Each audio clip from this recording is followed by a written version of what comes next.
И обично за нешто да искочиш да го презентираш 100% треба да го владееш. Добра, Се случува пример, и има моменти, да, ама не знам, толку ми е тоа веќе уходено што онака ги занемарувам, што преваѓам преку нив. Валјда тоа не дефинира професионалци и непрофесионалци. Сега има една јака приказна што си професионален уличен забавувач. Ти као тоа ми е професија, сега што е професија.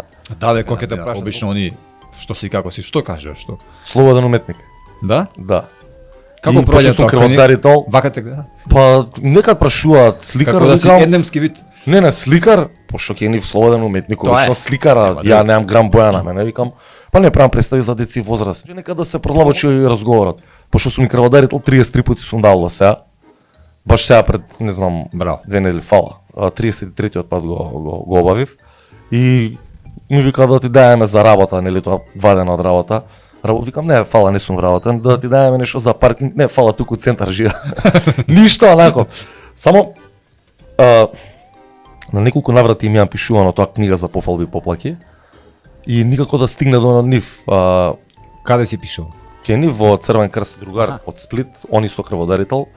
Баш разговаравме што им дават нив за да им надокнадат крвта. Вика, брат, имаме бон за ресторан, бираш, вика, телешко, свинско или пилешко месо со гарнир, све, тамо помфри, тоа све што иде грашак едно друго.